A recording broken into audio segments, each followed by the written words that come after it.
شب برات نجات کی رات اس کو کہا جاتا ہے۔ میں ویسے بھی رسمی تقریر نہیں کیا کرتا، اور آج تو میں سمجھتا ہوں کہ ہمیں کچھ منزل نواز باتیں کرنی چاہیے۔ ہماری ذہنی سطح کس تربیت کی متقاضی ہے، اور ہمیں اب کس سمت اپنے سفر کو لے کر کے آگے بڑھنا ہے، اس تعلق سے کچھ باتوں کی اصلاح، کچھ نئے اہداف، یہاں خانقائی نظم میں جتنے لوگ وابستہ ہیں ان سے میری گزارش ہوگی کہ وہ دلوں کے کشکول کھول کر اس فقیر بے نوا کی باتوں کو سنیں۔ میں آپ کے سامنے درد دل رکھنے جا رہا ہوں۔ میں کچھ ایسی گزارشات کرنا چاہتا ہوں جو صرف اپنوں سے کی جا سکتی۔ میں جس طرح کا سفر اپنے احباب کے ساتھ کرنا چاہتا ہوں، اس کے تعلق سے کچھ اہم باتیں بڑا سوچ کر، بڑا سمجھ کر، اس طرح کبھی زمانہ ہوتا تھا نا خط لکھنے کا، تو جو لوگ خط لکھتے تھے نا، ٹیلی فون پہ تو لوگ فی البدی بول دیتے ہیں نا جو من میں آتا ہے، اور کچھ تھوڑے سے پرانے لوگ جانتے ہوں گے کہ جو لوگ خط لکھتے تھے وہ لکھتے تھے اور سمجھتے تھے کہ عبارت ٹھیک نہیں، پھر پھاڑ دیتے تھے، پھر نئے جملوں کے ساتھ، نئی حسن کے ساتھ نئی عبارت کو تشکیل دیا جاتا تھا، اور کئی دفعہ وہ بھی اس شخص کے قابل نہیں ہوتی تھی جسے وہ خط بھیجنا ہوتا تھا۔ تو سوچ کر، سمجھ کر، پرکھ کر کئی صفحات کو ضائع کر کے ایک مضمون تیار کیا جاتا تھا، اور وہ محبت نامہ اپنے بزرگوں کو، دوستوں کو، بھائیوں کو، عزیزوں کو روانہ کیا جاتا تھا۔ میں بھی آج ایک محبت نامہ آپ کی خدمت میں پیش کرنے جا رہا ہوں۔ قرآن مجید سے میں نے ایک آیہ کریمہ تلاوت کی ہے۔ اللہ کریم نے فرمایا وَمِنَ النَّاسِ مَن يَشْرِي نَفْسَهُ ابْتِغَاءَ مَرْضَاتِ اللَّهِ، فرمایا کوئی آدمی ہے جو اپنی جان ہی بیچ دیتا ہے، اپنی جان ہی بیچ دیتا ہے۔ کوئی شخص کس رستے میں بیچ دیتا ہے؟ مرضات اللہ، اللہ کی رضا تلاش کرتے ہوئے۔ اس رستے میں اس نے اپنی ساری زندگی بیچ ڈالی، لیکن اس کا مقصود یہ تھا کہ مجھے میرا رب مل جائے، میرے رب کی رضا مل جائے، اللہ اور اس کے رسول کی محبت کا حصول میرے لیے آسان ہو جائے۔ اس رستے میں اس نے جان ہی بیچ دی۔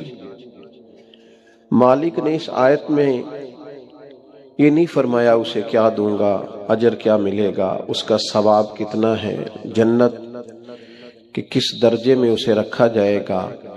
فرمایا کوئی آدمی ہے، کچھ لوگ ہیں جو اپنی جان ہی بیچ دیتے ہیں اللہ کی رضا تلاش کرنے میں۔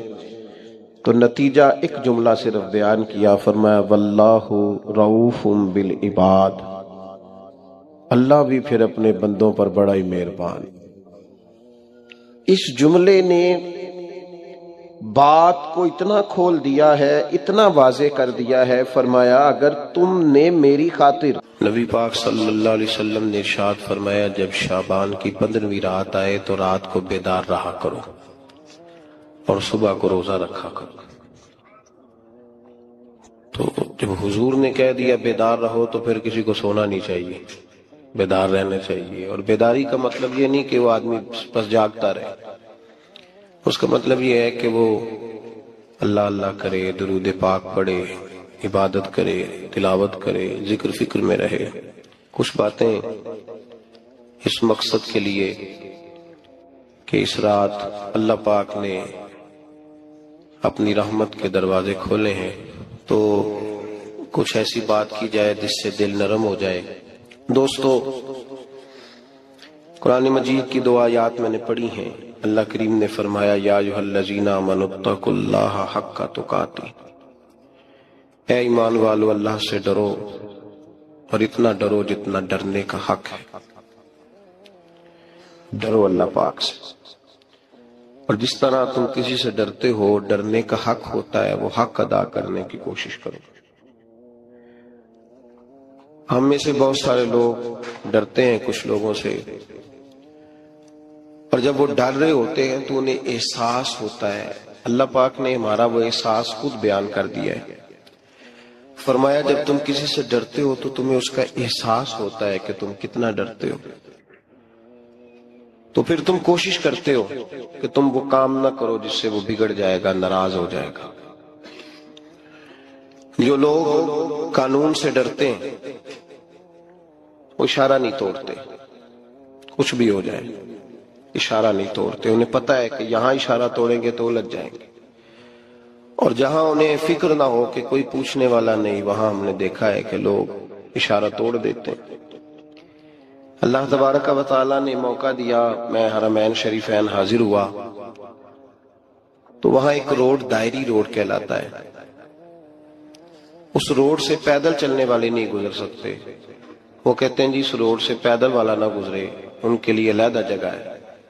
قانون یہ ہے کہ اگر کوئی پیدل آدمی وہاں سے گزرے اور اس کا ایکسیڈنٹ ہو جائے تو وہ حکومت یہ کہتی ہے کہ یہ کیوں یہاں سے گزرا تھا، لہذا کوئی مقدمہ نہیں ہو سکتا۔ وہاں ہم نے دیکھا ہے کہ لوگ اس سڑک پہ پیر بھی نہیں رکھتے، کہتے ہیں مر گئے تو بنے گا کچھ نہیں۔ یہاں بھی بہت سارے ایسے معاملات ہوتے ہیں کہ جہاں انسان محسوس کرتا ہے کہ یہ بڑا میرے لیے نقصان ہو جائے گا تو وہ ڈرتا ہے۔ ایک چھوٹی سی بات ہے کہ رات کو کوئی آدمی اپنا دروازہ کھلا رکھ کے نہیں سوتا، حالانکہ کوئی عرض نہیں، کبھی کھلا رہ بھی جاتا ہے، اور اگر کبھی رہ جائے تو جس کی ذمہ داری بند کرنے کی ہو اس کے ساتھ پھر جو رویہ ہوتا ہے گھر والوں کا، یہ خوف ہے ہمارا اندر کا، تو بڑی شدت کے ساتھ ہم اس شخص کو سخت سست کہتے ہیں، ڈانٹتے ہیں، کہتے تو نے خیال ہی نہیں کیا، جمع پونجی لٹ جاتی تو یہ خوف ہے، یہ ہمارا اندر کا یہ خوف ہے۔ آپ بازار میں جائیں تو درجنوں لوگوں نے گن مین بٹھائے ہوئے ہیں، ان کا دل نہیں کرتا کہ اضافی تنخواہ دی جائے، کیا مطلب ہے ایک آدمی کو اضافی پیسے دینے کا، لیکن وہاں آدمی بٹھایا جاتا ہے، اس کو تنخواہ دی جاتی ہے، اس کی روٹی کا بندوبست کیا جاتا ہے، اس کے سارے ضروریات زندگی کا خیال رکھا جاتا ہے، اور پس منظر یہ ہوتا ہے کہ ڈر لگتا ہے اگر یہ شخص نہ ہوا تو ہمارے چوری ہو جائے گی۔ تو اللہ فرماتے ہیں کہ تو جہاں سے ڈرتا ہے تجھے پتا ہے، تو اس طرح کر کہ مجھ سے بھی اتنا ڈر جتنا ڈرنے کا حق ہے۔ یہ جھوٹ موٹ کا ڈراوا نہ پیدا کر کے اوہ اللہ معاف کرے جی، اچھا جناب ڈرتے ہیں آپ اللہ تعالیٰ سے، آپ نے تو کانوں کو ہاتھ لگائے، تو پھر آپ کیا کر رہے ہیں؟ اللہ معاف کرے جی میں تو بات نہیں کرتا، بس 2-4 آدمیوں کی پگڑی اچھالوں گا، اس سے زیادہ نہیں۔ ڈر لگتا ہے جی بات کرتے ہو، 15-20 آدمی بس میرے قابو آئے، یہ کس قسم کا ڈر ہے؟ ڈرنے کا حکم دیا، اور میرے رسول کریم سید عالم صلی اللہ تعالی علیہ وآلہ وسلم نے ارشاد فرمایا کہ تو رب کریم سے دنیا میں ڈر جا جس طرح ڈرنے کا حق ہے، جب قیامت کا دن آئے گا تو اللہ تجھے ڈرائے گا نہیں بلکہ اپنی رحمت کی چھاؤں میں جنت میں داخل کر دے گا۔ یہاں ڈر، ایک جگہ تو اللہ نے فرمایا ڈرو، اور کچھ جگہوں پہ فرمایا کہ جو میرے علم والے بندے ہیں نا، جن کو میں نے علم دیا ہے، عالم ہیں، ان کے بارے میں فرمایا کہ ان کے دلوں میں میری خشیت ہے۔ انما یخشی اللہ من عبادہ العلماء، اللہ کے بندوں میں سے جو علم والے ہیں وہ اللہ کی خشیت رکھتے ہیں۔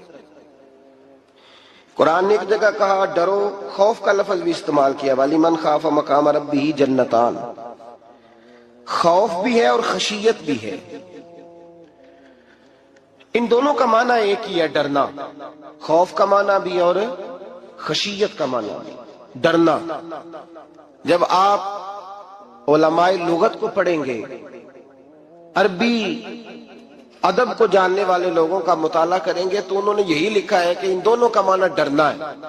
میری طرف دیکھیے، توجہ کریں، کچھ سمجھانے لگا ہوں، اس نقطے کو ضرور سمجھیے گا۔ خشیت کا معنی بھی ڈرنا ہے، خوف کا معنی بھی، لیکن جب صوفیاء کے پاس جائیں نا، صوفیاء جو قرآن و سنت کی روح کی تفسیر کرنے والے ہیں، تو وہ کہتے ہیں نہیں، خشیت اور خوف میں فرق ہے، خوف اور ہوتا ہے، خشیت صوفیاء اس کی تفسیر اور کرتے ہیں۔ تو وہ کہتے ہیں خوف بھی ہوتا ہے اور خشیت بھی ہوتی ہے، الگ الگ چیزیں ہیں، ایک نہیں۔ بڑی خوبصورت بات ہے، اگر آپ سمجھ گئے تو آپ کو فائدہ دے گی۔ صوفیاء یہ کہتے ہیں کہ بھائی خوف ہوتا ہے اپنے گناہوں کا، کہ میں نے یہ گناہ کیے ہیں، اگر اللہ نے مجھ سے پوچھا تو مجھے بڑا خوف آتا ہے، مار پڑے گی، یہ خوف ہے۔ پھر سمجھ لیں، ایک آدمی نے حرام کا مال اکٹھا کیا ہے زندگی میں، معاذ اللہ اس نے بڑے پاپ کیے، گناہ کیے، شراب پی، بدکاری کی، معاذ اللہ تعالیٰ ثم معاذ اللہ۔ اب اسے ڈر لگ رہا ہے کہ اللہ تبارک و تعالیٰ نے پوچھا تو میں کیا جواب دوں گا، یہ خوف ہے۔ اور خشیت یہ ہے کہ ایک آدمی سارا دن نماز پڑھتا ہے، روزہ رکھتا ہے، عبادت کرتا ہے، اللہ کو یاد کرتا ہے، پھر بھی ڈرتا ہے، یہ خشیت ہے، یہ خشیت ہے۔ جو گناہوں سے ڈرے وہ خوف ہے، اور جو رب کی ناراضگی سے ڈرے وہ خشیت ہے۔ جو کہے یار میرا رب کہیں ناراض نہ ہو جائے، میرا رب کہیں مجھ سے، بڑی خوبصورت مثال دی۔ میں نے اپنے صاحب سے پوچھا کہ حضور یہ مسئلہ کیا ہے، تو فرمانے لگے ایک بادشاہ نے ایک غریب کی بیٹی اسے پسند آ گئی تھی، تو اس نے عزت کے ساتھ اس سے شادی کر لی، رشتہ بھیج کے وقار کے ساتھ۔ بیٹی کا باپ اپنی بیٹی کے مقدر پر رشک کرنے لگا کہ میری بیٹی کو بادشاہ نے پسند کیا ہے، بادشاہ کے شہزادے نے رشتہ بھیج دیا ہے۔ شہزادہ بیاہ کے لے گیا بیٹی کو، 20 کنیزائیں، نوکرانیاں اس عورت کی خدمت کرنے پہ لگی ہوئی ہیں، سمجھو ہے، اس کا ہر حکم ماننے کو تیار ہے۔ لیکن وہ بی بی سویرے بھی رو پڑتی ہے اور شام کو بھی رو پڑتی ہے، روتی رہتی ہے۔ اس سے کسی نے پوچھ لیا کہ بی بی تو روتی کیوں ہے، 20 کنیزائیں ہیں، گھر میں سکون ہے، ہر شے ہے، تو روتی کیوں ہے؟ تو وہ کہنے لگی اصل بات یہ ہے کہ جو کچھ مجھے ملا ہے میں اس کے قابل نہیں تھی، تو میں ڈرتی ہوں میرا سائیں کہیں ناراض نہ ہو جائے، وہ ناراض نہ ہو جائے، میں قابل نہیں تھی، میری اوقات نہیں تھی۔ یہ من آنم کے من دانم، میں جو ہوں اس کا مجھے پتا تو ہے، اس نے میری حیثیت سے، میری اوقات سے، میرے ظرف سے، میری محنت سے بڑا بڑھ کے مجھے عطا کر دیا، میری چونکہ اوقات سے زیادہ دے دیا تو میں ڈرتی ہوں وہ ناراض نہ ہو جائے، کہیں میری یہ کھیل، یہ جو میں نے گھونسلہ بنایا ہے، یہ کہیں میرا ٹوٹ نہ جائے۔ میرے بھائی، میرے رسول کریم سید عالم صلی اللہ علیہ وسلم کے امت کے اولیاء، صلحاء، صوفیاء، اتقیاء، صحابہ، اہل بیت، یہ لوگ جب روتے تھے تو یہ کوئی اس لیے نہیں روتے تھے کہ یہ آج دوپہر کو چینی میں ملاوٹ کر کے آئے ہیں تو اس لیے رو رہے ہیں رات کو، اس لیے نہیں روتے تھے کہ آج انہوں نے جو شکر بیچی ہے اس شکر کے اندر بورا ملایا ہوا، اس لیے نہیں رو رہے کہ آج 10، 15، 20 لاکھ رشوت کا مال بینک میں جمع کر، اس لیے تھوڑی روتے تھے، یہ تو اس لیے روتے تھے کہ اللہ تو نے بڑا کچھ عطا کیا ہے، کہیں ہم سے ناراض نہ ہو جانا۔ یہ تو اس کی خشیت میں رو رہے تھے۔ حضرت داؤد طائی رحمت اللہ تعالی علیہ، حضرت امام جعفر صادق جو نبی پاک صلی اللہ علیہ وسلم کے نواسے، جناب داؤد طائی کی ملاقات ہوئی تو امام جعفر صادق حضور کے نواسے عرض کرنے لگے، داؤد طائی یار میری بخشش کی دعا کرنا، رب مجھے معاف کر دے۔ تو حضرت داؤد طائی رحمت اللہ علیہ فرمان لگے، امام صاحب آپ حضور کے نواسے ہیں، میں نے دعا کرنی ہے کہ آپ نے میرے لیے کرنی ہے؟ تو حضرت امام جعفر صادق رو پڑے، کہنے لگے یار تو نہیں کرنی ہے، اور اسی لیے تو تجھ سے دعا کرا رہا ہوں کہ کہیں ایسا نہ ہو نانا مصطفیٰ کی بارگاہ میں جاؤں تو وہ مجھے کہیں کہ میں کس طرح کا تھا تو کس طرح کا بن کے آیا ہے۔ یہی تو دعا کرانی ہے کہ میرے لیے دعا کر۔ جو جتنا بڑا ہوتا تھا نا اتنی زیادہ خشیت ہوتی ہے، اور گناہگار کے تو اللہ تبارک و تعالیٰ بعضوں کا سزا دیتا ہے، آنسو سلب ہو جاتے، اس کو تو اپنے گناہوں پہ رونا ہی نہیں آتا، وہ تو روتا ہے بچہ نہ ہو تب روتا ہے، وہ تو روتا ہے پیسے نہ ہو تب روتا ہے، وہ تو اس وقت روتا ہے جب اس کا مال چلا جائے، اس کو تو بعضوں کا، گناہگار کو تو بعضوں کا سزا ملتی، اللہ فرماتے تو دنیا کے لیے روئے گا، میرے لیے نہیں رو سکتا۔ اور جو رب کریم کے بندے ہوتے ہیں انہیں اللہ کہتا ہے تو دنیا سے بے نیاز ہے، تیری آنکھ سے آنسو جب بھی ٹپکے یا میرے لیے ٹپکنا چاہیے یا محمد مصطفیٰ کے لیے ٹپکنا چاہیے۔ آپ اگر اس بات کو تھوڑا سا غور کے ساتھ سمجھے تو تمام اولیاء صلحات کیا یہ رو رہے ہیں، تڑپ رہے ہیں، کیا اس کی وجہ تھی؟ نمازیں کم رہ گئی تھی، روزوں میں کمی تھی، فرائض ادا نہیں کرتے تھے کہ رویا کرتے تھے؟ کیوں روتے تھے؟ حضرت سیدنا عمر فاروق رضی اللہ تعالیٰ عنہ کے بارے میں صحابہ کہتے ہیں جناب عمر فاروق جب نماز پڑھاتے اتنا رویا کرتے تھے کہ 7ویں صف تک ان کے رونے کی آواز جایا کرتی، 7ویں صف تک ان کے رونے کی آواز جاتی۔ ہم لوگ بن کے بیٹھ گئے ہیں، ہم یہ سمجھتے نہیں کہ ہماری حیثیت کیا تھی اور رب کریم نے ہمیں نوازا کیا ہے۔ آپ پڑھیے کتابیں، میرے رسول پاک صلی اللہ علیہ وسلم فرماتے ہیں میرا عمر جس گلی سے گزرے شیطان رستہ بدل جاتا ہے۔ نبی پاک فرماتے ہیں میرا عمر جب تک دنیا میں رہے گا دوزخ کو تالا لگا رہے گا۔ اس صاحب عزد الغابہ نے لکھا ہے نبی پاک صلی اللہ علیہ وسلم نے حضرت جبریل امین کو بلایا، فرمایا چل میرے عمر کی شان بیان کر۔ تو حضرت جبریل امین علیہ السلام عرض کرنے لگے یا رسول اللہ صلی اللہ علیہ وسلم 950 سال اگر اللہ مجھے عمر دے، 950 سال رب عمر دے اور پھر بھی میں عمر فاروق کے فضائل بیان کروں تو میں نہیں کر سکتا، عمر کی شان میں نہیں بیان کر سکتا، 950 سال بھی اگر میری عمر ہو۔ نبی پاک نے فرمایا پھر میرے ابو بکر کے بارے میں، عرض کی یا رسول اللہ ابو بکر کی تو بات اس سے بہت آگے کی ہے نا، وہ نبی پاک کتنی عظمت بیان کر رہے ہیں، کس قدر زیادہ رسول کریم صلی اللہ تعالی علیہ وآلہ وسلم ان کی عظمت بیان کرتے ہیں۔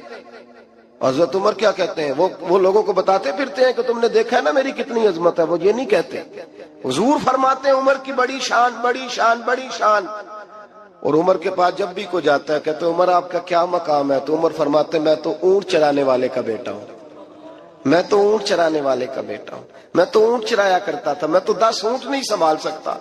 حضرت فاروق اعظم رضی اللہ تعالیٰ عنہ سے کوئی پوچھتے جناب عمر آپ کا کیا حال ہے، تو آپ فرماتے یہ تو میرے مقدر ہے کہ میری بہن نے قرآن سنایا تو میں در رسول تک پہنچ گیا، ورنہ مجھے پوچھنے والا کوئی نہ ہوتا۔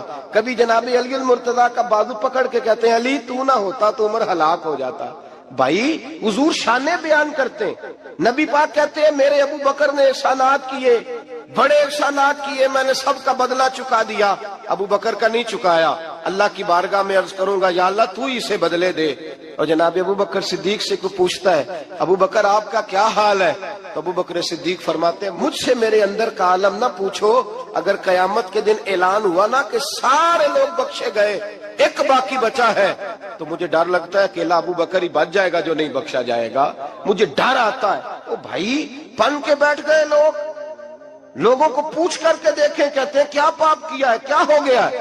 خشیت سے کانپتی ہوئی روحیں، تڑپتے ہوئے میرے رسول پاک کے غلام، اولیاء اللہ صوفیاء کرام کے رونگٹے کھڑے ہیں رب کریم کے خوف سے، جو جتنا مالک کو جانتا ہے اتنا کانپ رہا ہے، اتنا ڈر رہا ہے، جس کی آنکھوں سے آنسو خشک ہے، مطلب یہ ہے یہ رب کو جانتا ہی نہیں، اسے کیا خبر اس کا جلال کتنا ہے، اسے کیا خبر اس کا عذاب کتنا ہے، تو کیا جانے ان بطش ربک لشدید، جب وہ پکڑتا ہے تو بڑا سخت پکڑتا ہے۔ حضرت عثمان غنی کو 3 دفعہ میرے نبی پاک نے فرمایا جنتی ہے، جنتی ہے، العثمان فی الجنہ، العثمان فی الجنہ، العثمان فی الجنہ، 3 دفعہ حضور نے جنت کی بشارت دی۔ میرے مصطفیٰ کریم نے فرمایا میرا عثمان گلی سے گزرے تو فرشتے بھی اس کی حیا کرتے ہیں۔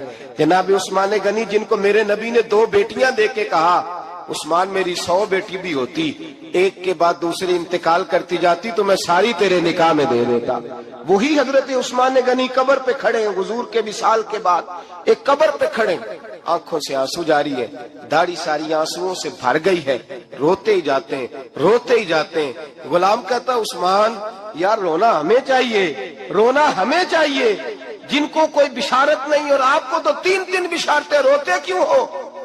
جناب عثمان غنی فرمانے لگے جس مصطفیٰ نے مجھے جنت کی بشارت دی اسی رسول نے فرمایا تھا قبر آخرت کی منزلوں میں سے پہلی منزل ہے، آخرت کی منزلوں میں سے پہلی منزل۔ سوچتا ہوں اگر رب کریم نے عثمان سے حساب پوچھ لیا حساب کیسے دینا ہے، میرے مصطفیٰ کریم نے، یہ تو بات ہے نا جناب عمر کی، یہ تو بات ہے حضرت عمر کی، حضرت ابو بکر کی، جناب عثمان غنی کی۔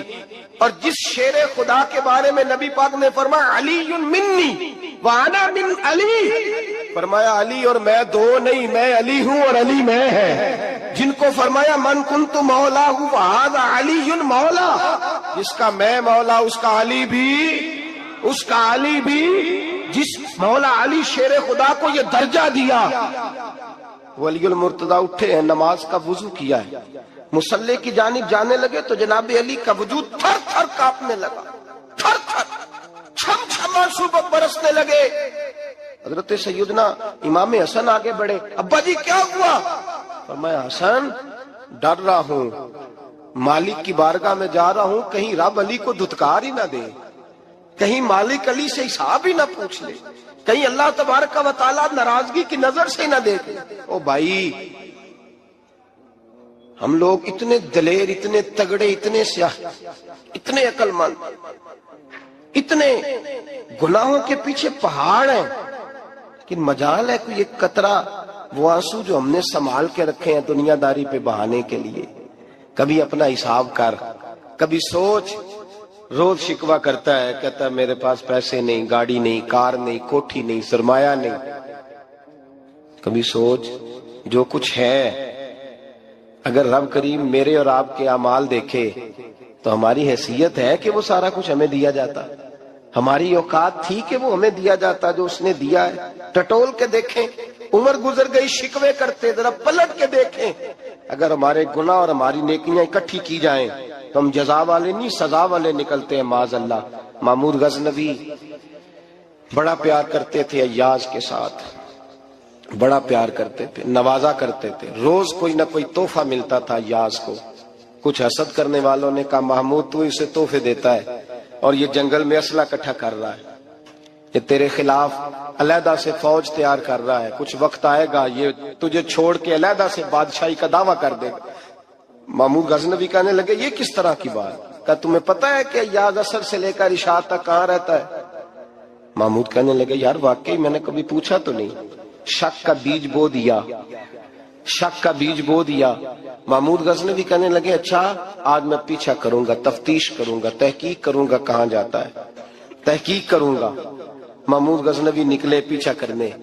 عصر کے بعد ایاز نے جنگل کا رخ کیا, محمود بھی پیچھے پیچھے ہو لیے. کہتے ہیں جنگل کے بیچ جا کے ایک جھونپڑی آئی, اس جھونپڑی کے اندر ایاز گئے, دروازہ کھولا, اندر چلے گئے. مجھے بڑا غصہ تھا کہ ہر بات مجھے بتاتا ہے, یہ کیوں نہیں بتائی؟ جب ایاز اندر گئے تو میں نے زور زور سے دروازہ کھٹکھٹایا غصے کے ساتھ. ایاز نے دروازہ کھولا, باہر آئے. میں نے کہا پیچھے ہٹ. ایاز پیچھے ہٹے تو میں اندر چلا گیا. محمود کہتے ہیں جب میں اندر گیا تو میں نے اس جھونپڑی میں ایک پرانا کرتا لٹکا ہوا دیکھا, ایک ٹوٹے ہوئے جوتے پڑے ہوئے دیکھے, ایک چھوٹا سا ڈنڈا دیکھا, ایک مٹکا, ایک پیالہ دیکھا. میں نے ساری تلاشی لی تو چند ٹوٹی پھوٹی پرانی چیزیں. میں نے کہا ایاز یہ کیا ہے؟ تو کہتے ہیں ایاز کہنے لگا بادشاہ ٹٹول کے دیکھ لے, یہی کچھ ہے جو تو نے دیکھا. میں نے کہا یہ ہے کیا؟ کہتے ہیں ایاز پیروں میں بیٹھ گیا, تڑپ کے رونے لگا. کہنے لگا بادشاہ یہ میری اوقات ہے, یہ میری اوقات ہے, یہ میری اوقات ہے, یہ میری اوقات ہے. کہا کیا مطلب؟ کہنے لگا جس دن تیرے پاس آیا تھا نا تو یہ میری کائنات تھی کل, آج تیری مہربانیوں نے مجھے یہاں تک پہنچا دیا ہے. میں جو تیرا غدار نہیں نہ ہوتا, میں جو تیری نافرمانی نہیں کرتا, اس لیے نہیں کرتا کہ میں ہر شام آ کے اپنی اوقات یاد کرتا ہوں, اور پھر مجھے روز رات کو میرا نفس کہتا ہے اس کا وفادار رہنا, اس کا وفادار رہنا. تو اس حال میں تھا جب آیا تھا, اگر یہ بگڑ گیا تو پھر تجھے اپنی اوقات کا پتہ ہے نا. محمود غزنوی نے سینے سے لگایا. کہنے لگے آج تک تو بچا بھی اس لیے ہے کہ تو اپنی اوقات نہیں بھولا. ملا رومی کہتا ہے اپنی اوقات یاد رکھ, تو کیا تھا. تجھے ایک رات سونے نہ دے تو اپنی ٹانگوں پہ کھڑا نہیں ہو سکتا. تیری وہ آنکھ لے جائے تو کچھ نہیں کر سکتا, وہ تجھے معذور کر دے تو کچھ نہیں کر سکتا. 30 سال کے اونچے 7 فٹ قد کے جوان اس نے فالج زدہ کر کے ہسپتالوں میں ڈال دیے, وہ کچھ نہ کر سکے. بڑے بڑے پہلوان جو کہتے تھے کہ ہم اٹھے تو دنیا اٹھتی ہے, اس نے پھینک دیے من و مٹی کے نیچے, کچھ نہ کر سکے. اپنی حیثیت نہ بھول. میرے رسول کریم سید عالم صلی اللہ علیہ وسلم نے فرمایا 2 باتوں میں لوگ دھوکے میں ہیں, دھوکے میں ہیں, دھوکے میں ہیں, دھوکے میں. یا رسول اللہ کون سی؟ فرمایا جو صحت مند ہے وہ دھوکے میں ہے, وہ سمجھتا ہے میں کبھی بیمار ہی نہیں ہوں گا، مجھے روز اسی طرح نیند آئے گی جس طرح اب آتی ہے، میں روز اسی طرح اٹھوں گا جیسے اب اٹھتا ہوں، میں اتنا ہی لمبا چوڑا رہوں گا جس طرح آج ہوں، میرا حسن اسی طرح قائم رہے گا جیسے آج ہے، تو دھوکے میں ہے، دھوکے میں۔ بڑے بڑے آئے اور بڑے بڑے مٹی کا ڈھیر ہو گئے، فنا ہو گئے، کل من علیہ فان، فنا ہو گئے، کوئی پوچھنے والا نہ رہا۔ اور میرے رسول پاک نے فرمایا جو فارغ ہے، جن کو رب نے اپنی عبادت کے لیے فارغ کیا، اپنے دین کی نوکری کے لیے فارغ، وہ بھی دھوکے میں ہیں، وقت ضائع کر رہے ہیں، چوک اور چوراہے میں کھڑے ہیں۔ میرے بھائی، جب اپنی حیثیت انسان بھولتا ہے، حیثیت بھولتا ہے، پھر وہ شکوہ کرتا ہے، جب اپنی اوقات بھولتا ہے پھر شکوہ کرتا ہے، جب وہ بھول جاتا ہے کہ میں کیا تھا پھر وہ شکوہ کرتا ہے۔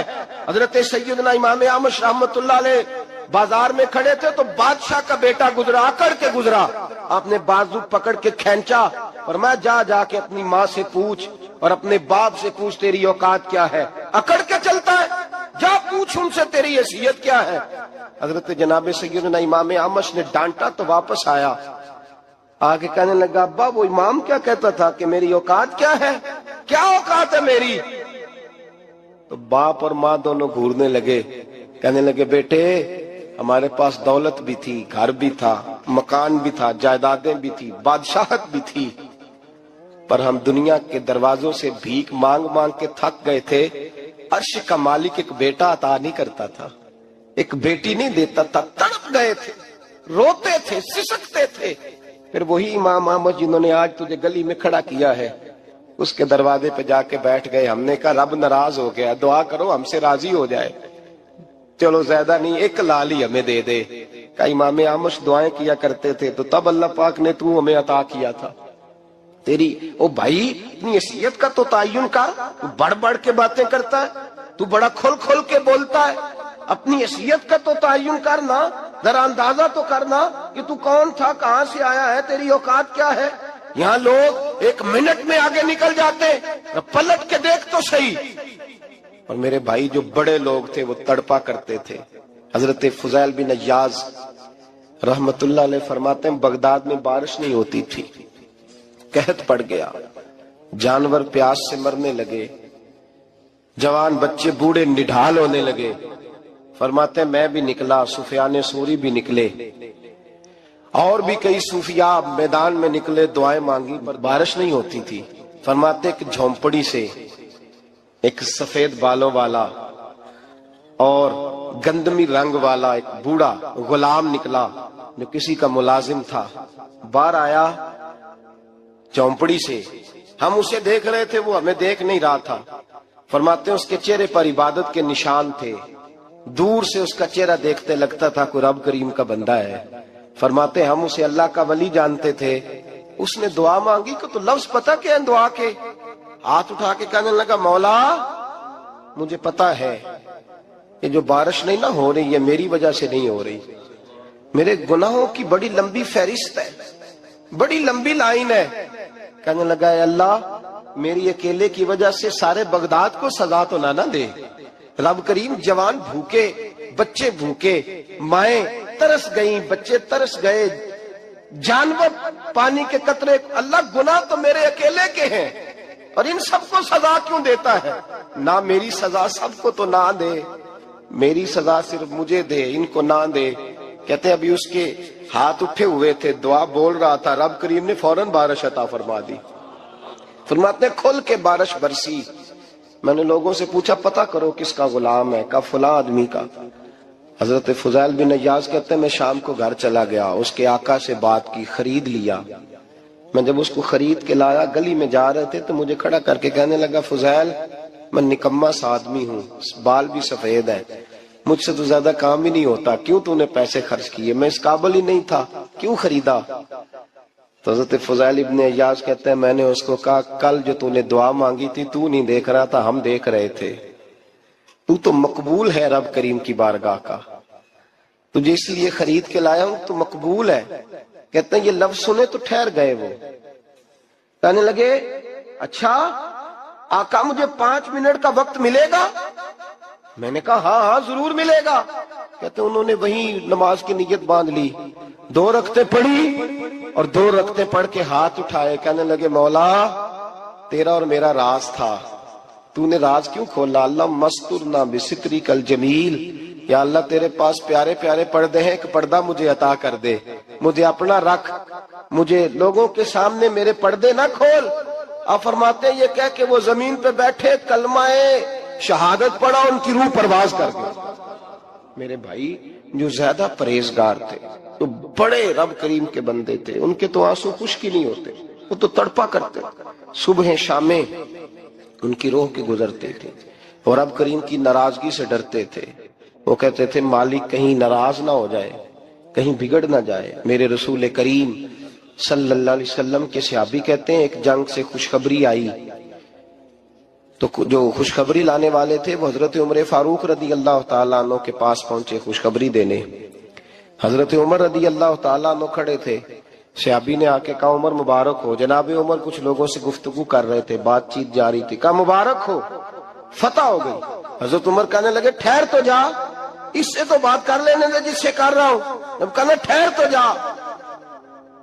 وہ جو پیچھے کھڑے تھے وہ شرمندہ ہو گئے، اتنی سی بات ہے نا، چودھری تو بندہ بنتا ہی تب ہے جب 5-10 کی ایک دن کے اندر بےزتی کر لے، پڑھا لکھا تو بنتا ہی تب ہے جو 10-15 کو جاہل کہہ لے، تو بڑا تو بنتا ہی تب ہے جو 5-6 کو نیچا دکھا لے۔ تو یہ ہماری ڈگریوں کا تو مزاج ہی بڑا مختلف ہے، ہم تو اعزاز والے ہوتے ہی تب ہیں جب کچھ چھوٹا ہوگا تو ہم بڑے ہوں گے نا، ہم تو چاہتے ہیں ہمیں کچھ چھوٹا ملے، کسی کو چھوٹا کر کے اس کے قد پہ سوار ہو کے بڑا ہونا چاہتے ہیں۔ اتنی سی بات تھی کہ ٹھہر جانا یار پہلے اس کی تو سن لینے دے۔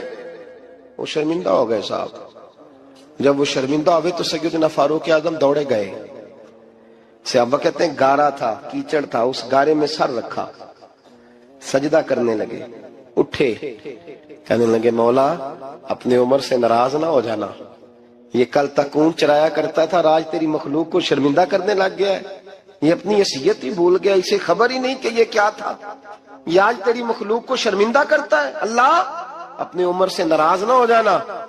وہ شخص کہتے ہیں پیچھے آ کے کھڑا رو رہا ہوں، میں نے کہا عمر کیا کر رہے ہو؟ فرمایا نہیں یار میں نے تجھے شرمندہ کیا ہے، یہ میں بھول گیا تھا کہ میں کیا ہوں۔ بھائی اپنی حیثیت کا تعین کریں، آؤ آج اپنی حیثیت کا تعین کریں، دیکھیں ہم کہاں تھے، کہاں بیٹھے، پلٹ کے دیکھیں کیا تھے، ہم کیا ہیں، راتیں کہاں گزرتی ہیں، صبح کہاں بیتتی ہیں۔